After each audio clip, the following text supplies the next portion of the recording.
दोस्तों, क्या आप जानते हैं भगवान गणेश को एक दंत क्यों कहते हैं?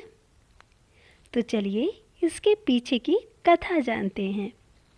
भगवान गणेश देवी पार्वती और भगवान शिव के पुत्र हैं। एक बार की बात है जब भगवान शिव और देवी पार्वती अपने शयन कक्ष में विश्राम कर रहे थे। उस समय देवी पार्वती ने गणेश जी को आदेश दिया कि वह उनके कक्ष के बाहर पहरा दे और किसी को भी अंदर ना आने दे। माँ की आज्ञा गणेश जी के लिए आदेश थी। उन्होंने वैसा ही किया और कक्ष के बाहर पहरा देने लगे।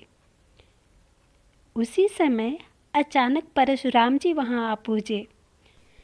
परशुराम भगवान शिव से मिलने के लिए बहुत उत्साहित थे। दरअसल उस समय पृथ्वी पर राजा कीर्तिवीर्य का अत्याचार बहुत बढ़ रहा था और परशुराम ने इसी कारण से उसे मार दिया था।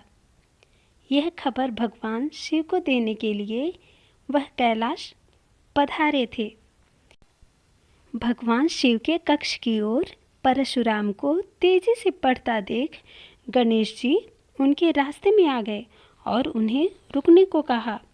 लेकिन परशुराम जी भगवान शिव से मिलने के लिए बहुत उत्सुक थे, इसलिए उन्होंने कहा कि मुझे भगवान शिव से मिलना है। परशुराम की इस बात को सुनकर गणेश जी बोले, मैं आपको अंदर जाने नहीं दे सकता। माँ ने किसी को भी अंदर न आने का आदेश दिया है। गणेश जी की यह बात सुनकर परशुराम जी को गुस्सा आ गया और उन्होंने कहा, तुम मुझे भगवान शिव से मिलने से नहीं रोक सकते। तुम नहीं जानते मैं कौन हूँ। इस पर गणेश जी ने कहा, आप कोई भी हो, उससे मुझे कोई फ़र्क नहीं पड़ता। मेरे लिए माँ का आदेश सबसे ज़्यादा ज़रूरी है। मैं आपको किसी भी सूरत में अंदर नहीं जाने दे सकता। गणेश जी की इन बातों से परशुराम का गुस्सा 7वें आसमान पर जा पहुंचा और वो बोले, अगर तुम मुझे अंदर नहीं जाने दोगे तो मैं तुम्हें हटाकर जबरन अंदर जाऊंगा।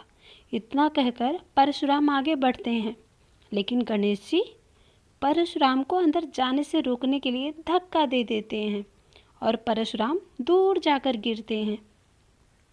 खुद का अपमान होता देख परशुराम जी गणेश जी को सबक सिखाने के लिए कोई अस्त्र शस्त्र का इस्तेमाल करते हैं, लेकिन उनका गणेश जी पर कोई असर नहीं होता। अंत में परशुराम जी शिव जी द्वारा दिया गया परशु गणेश जी को मारने के लिए प्रयोग करते हैं। वह परशु भगवान शिव का था, इसलिए गणेश जी उसे पहचान जाते हैं और उनका सम्मान करते हुए उसका वार अपने एक दांत पर ले लेते हैं। परशु की चोट के कारण गणेश जी का दांत टूटकर जमीन पर गिर जाता है और गणेश जी दर्द से कराहने लगते हैं। गणेश जी की दर्द भरी आवाज़ सुनकर माता पार्वती और पिता भगवान शिव अपने कक्ष से बाहर आ जाते हैं और गणेश जी की यह हालत देख परशुराम पर क्रोधित हो जाते हैं। भगवान शिव और पार्वती को गुस्से में देख परशुराम को अपनी भूल का एहसास होता है और वह अपने किए पर क्षमा मांगते हैं। परशुराम की क्षमा पर माता पार्वती कहती हैं कि एक ऋषि होते हुए भी आपका क्रोध पर नियंत्रण नहीं है। क्षमा मांगने से क्या अब मेरे पुत्र गणेश का दांत वापस आ जाएगा? परशुराम कहते हैं कि जो भी हुआ है वह मेरी बड़ी भूल थी, लेकिन इस घटना के कारण अब गणेश जी का आधा दांत व्यर्थ नहीं जाएगा।